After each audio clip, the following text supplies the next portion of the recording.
Hi guys, ఇప్పుడు మనం entry controlled లూప్లో ఫర్ లూప్ అనేది చూస్తామంట. అంటే ఏం లేదు, మనకు మనకు కండిషన్ అనేది ఫస్ట్లోనే రాస్తాం కదా, అదే మనకు ఎంట్రీ కంట్రోల్డ్ లూప్ అయితే అవుతుందన్నమాట. ఇంతకుముందు వైల్ చూసాం, వైల్ తెలుసు కదా, వైల్ ఎలా రాసాం చెప్పండి. ఫస్ట్ ఇనిషియలైజేషన్ ఆఫ్ కౌంటరు, తర్వాత వైల్ ఆఫ్ కండిషన్ అనమాట, టెస్ట్ కండిషను, తర్వాత block body of the loop, అందులో మనకి ఇక్కడ counter modification. Okay, counter modification అంతే. ఇదే మనకు వైల్ లూప్. కరెక్టా? ఇప్పుడు మనం ఫర్ లూప్ అనేది చూద్దాం. ఫర్ లూప్ ఏ విధంగా ఉంటుందని చూడండి. ఇప్పుడు ఫర్ లూప్ చూడండి, we use for keyword. For అనే కీవర్డ్ అయితే యూజ్ చేస్తాం ఫర్ లూప్కి. సింటాక్స్ ఏ విధంగా ఉంటుందంటే, so for of initialization, condition, modification, ఈ మూడు మనకు ఒకే చోటే ఉంటాయి. వైల్ లూప్లో ఈ విధంగా ఉంటే ఇనిషియలైజేషన్ ఆఫ్ కౌంటర్ స్టార్టింగ్లోనే ఉంటుంది, తర్వాత సెమీకోలం పెట్టేసి టెస్ట్ కండిషన్ కూడా ఇక్కడే రాస్తాం పక్కనే, మళ్ళీ సెమీకోలం పెట్టేసి మాడిఫికేషన్ ఆఫ్ కౌంటర్ కూడా ఇక్కడే రాసేస్తాం, మూడు ఇక్కడే రాసేస్తాం. ఓకే, సో ఫర్ ఆఫ్ అని పెట్టేసి ఇనిషియలైజేషన్ రాసేసి టెర్మినేట్ చేసేస్తాం, మళ్ళీ కండిషన్ రాసేసి టెర్మినేట్ చేసేస్తాం, మళ్ళీ మాడిఫికేషన్ ఆఫ్ కౌంటర్ ఈ విధంగా రాస్తాం. తర్వాత ఇక్కడ మనకు చూడండి, వైల్ ఆఫ్ కండిషన్ అవుతానే మనకి ఇక్కడ ఏమీ సెమీకోలంతో టెర్మినేట్ చేయకూడదు. అర్థమైందా? Body of the loop open చేయాలి. అర్థమైందా? మనకేం అవసరం లేదు లూప్స్కి ఈ విధంగా టెర్మినేట్ చేయకూడదు అనమాట. ఓకేనా? సో ఎందుకంటే బాడీ ఆఫ్ ద లూప్ ఉంటుంది కాబట్టి దానికి సంబంధించి ఇక్కడ కూడా అంతే. For of initialization semicolon condition semicolon modify counter అయిపోయిన తర్వాత బాడీ ఆఫ్ ద లూప్ అనేది ఓపెన్ చేయాలి. ఇందులో మనకి ఎన్ని స్టేట్మెంట్స్ కావాలో అన్ని స్టేట్మెంట్స్ అంతా యూజ్ చేస్తాం, పెట్టుకుంటాం మనకి ఏ కావాలో రిక్వైర్మెంట్ బట్టి. ఓకే, ఇక్కడ మళ్ళీ ఇందులో బ్లాక్లో ఏం రాయాల్సిన అవసరం లేదు, ఎందుకంటే ఇక్కడే రాసాం కాబట్టి. కౌంటర్ అనేది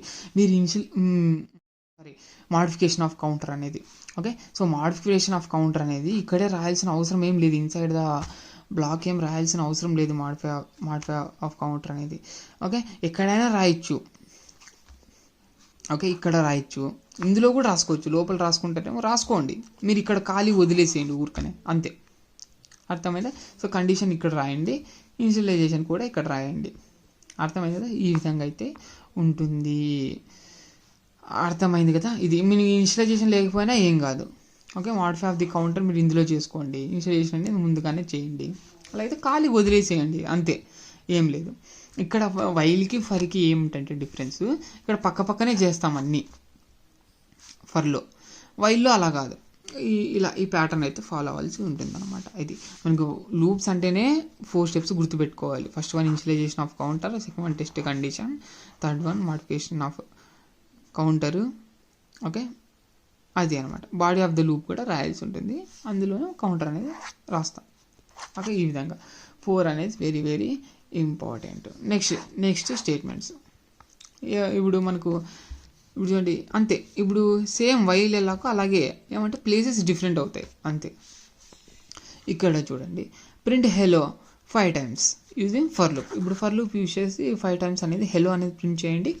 ఓకే, చూడండి ఏ విధంగా చేస్తామంటే, ఫర్ ఆఫ్ ఇంట్ ఏ ఈజ్ ఈక్వల్ టు 1, ఇక్కడే ఇనిషియలైజేషన్ చేసేసి సెమికోలాన్ 5 times అన్నారు కాబట్టి a less than or equal to 5 పెట్టేసాం, ఇంకా ఏ ప్లస్ ప్లస్ అనేది రాసాం ఈ విధంగా. ఇంకా బాడీ ఆఫ్ ది లూప్లో system dot out dot print hello అనేది రాసాం. ఇక్కడ ఫ్లో ఆఫ్ ఎగ్జిక్యూషన్ ఏ విధంగా ఉంటుంది అనేది గమనించాల్సి ఉంటుంది. ముందుగా ఇనిషియలైజేషన్ ఆఫ్ కౌంటర్ అవుతుంది, సో ఏలో 1 అయితే ఉంటుంది. నెక్స్ట్ తర్వాత ఇనిషియలైజేషన్ తర్వాత టెక్స్ట్ కండిషన్ అనేది చెక్ చేస్తుంది. Okay, so 1 less than or equal to 5 true కాబట్టి, ట్రూ అయిందంటేనే బాడీ ఆఫ్ ద లూప్లో ఎంటర్ అవుతుంది. ఈ స్టేట్మెంట్స్ ఉంటే ఆ స్టేట్మెంట్స్ అనేది ఎగ్జిక్యూట్ అవుతుంది. కన్సోల్లో మనకు హెలో అనేది ప్రింట్ అవుతుంది అవుట్పుట్లో. ఓకే, నెక్స్ట్ మనకు ఇది బాడీ ఆఫ్ ద లూప్ అయిపోతాను, ఇంకేం లేదు కాబట్టి ఇంకా డైరెక్ట్గా మనకు కౌంటర్ దగ్గరికి వెళ్ళిపోతుంది. ఏ ప్లస్ ప్లస్ అన్నాం కాబట్టి 2 అయితే అవుతుంది. ఓకే, ఇక్కడికి వచ్చేయాలకు మనకు అప్డేషన్ అనేది జరుగుతుంది, ఏలో 2 అనేది ఉంటుంది. 2 less than or equal to 5 true, మళ్ళీ body of the loop execute అవుతుంది, హేలో అనేది ప్రింట్ అవుతుంది. Next modify of the counter, మళ్ళీ ఈ విధంగా ఇక్కడిక్కడే తిరుగుతుంది అనమాట modify of the counter loop. Next updation, test condition, body of the loop, modification, test condition, మళ్ళీ body of the loop true అయితే. ఎప్పుడైతే ఫాల్స్ అయ్యింది ఇక్కడ, ఓకే, ఈ విధంగా 5 times ప్రింట్ అయిపోయిన తర్వాత ఇప్పుడు ఏలో 5 ఇప్పుడు ఏలో 5 ఉంది అనుకుందాం, 5 less than or equal to 5 true కాబట్టి ఇది ఎగ్జిక్యూట్ అవుతుంది. ఇంకా ఏ ప్లస్ ప్లస్ అంటే 6 అవుతుంది. 6 less than or equal to 5 ట్రూనా అంటే కాదు, ఫాల్స్. ఎప్పుడైతే ఫాల్స్ అయిందో లూప్ అనేది బ్రేక్ అయిపోతుంది, బయటకు అనేది వచ్చేస్తుంది, టర్మినేట్ అనేది అవుతుంది అనమాట లూప్. అంతే ఈ విధంగా. ఓకే, ఏదైనా రిపిటేషన్ ఉంది అన్నప్పుడు మనం లూప్స్ అయితే యూజ్ చేస్తాం అనమాట. ఇది ఎంట్రీ కంట్రోల్ లూప్. చూడండి ఫ్లో చార్ట్. ఇప్పుడు ఇనిషియలైజేషన్ కండిషన్ ఉంటుంది. ఓకే, పక్కనే చేస్తాం అంతా. ఇనిషియలైజేషన్ కండిషన్ ట్రూ అయిందంటే బ్లాక్ ఎగ్జిక్యూట్ అవుతుంది. తర్వాత మాడిఫై ఆఫ్ ది కౌంటర్ దగ్గరికి వెళ్తుంది. నెక్స్ట్ మళ్ళీ కండిషన్ దగ్గరికి వెళ్తుంది, టెస్ట్ చేస్తుంది. ట్రూ అయిందా block, next modification of counter, next test condition. ఈ విధంగా అండ్ సో ఆన్. ఇలాగే మనకు లూప్గా అయితే వెళ్తూ ఉంటుంది అంటే ఫాల్స్ అయ్యేంత వరకు. ఎప్పుడైతే ఫాల్స్ అయిందో ఇంకా నెక్స్ట్ స్టేట్మెంట్స్కి వెళ్ళిపోతుంది. అంతే, ఇది మనకు ఫర్ లూప్. అర్థమైందా? ఇప్పుడు చూడండి ప్రింట్ నంబర్స్ 10 to 1, 10 to 0. ఇప్పుడు రివర్స్ అనమాట. 10, 9, 8, 7, 6 ఆ విధంగా అప్ టు 0 వరకు ప్రింట్ చేయాలి. రివర్స్గా ప్రింట్ చేయాలి. ఇప్పుడు ఏ విధంగా రాస్తామని చూడండి. మీరే లాజిక్స్ అనేది ఆలోచించాలి. అర్థమైందా? ఎప్పుడు బ్రూట్ ఫోర్స్గా ఆలోచించకూడదు. ఓకే, సో బ్రూట్ ఫోర్స్గా ఆలోచించకూడదు. ఇది మనకు ఇప్పుడు రిపిటేషన్ ఉంది కాబట్టి నంబర్స్ అనేది రిపిటేషన్గా ఉంటుందన్నమాట. అంటే సేమ్ స్టేట్ ప్రింటింగ్ అయితే చేస్తుంది కదా, అది చూసుకోవాలి ఇక్కడ. ఇప్పుడు చూడండి ఫర్ ఆఫ్ ఇంట్ i ఈజ్ ఈక్వల్స్ టు 10 అనేది చేశాను. కండిషన్ ఏ విధంగా ఉంటుందంటే i greater than or equal to 0 అనేది చేస్తాం. తర్వాత i మైనస్ కౌంటర్ ఏ విధంగా ఉంటుంది చూడండి, తగ్గిస్తాం. 10 కాస్త 9 అవుతుంది, 8 అవుతుంది, అప్ టు ఈ విధంగా అనమాట. Okay, greater than or equal to 0 అవ్వాలన్నమాట.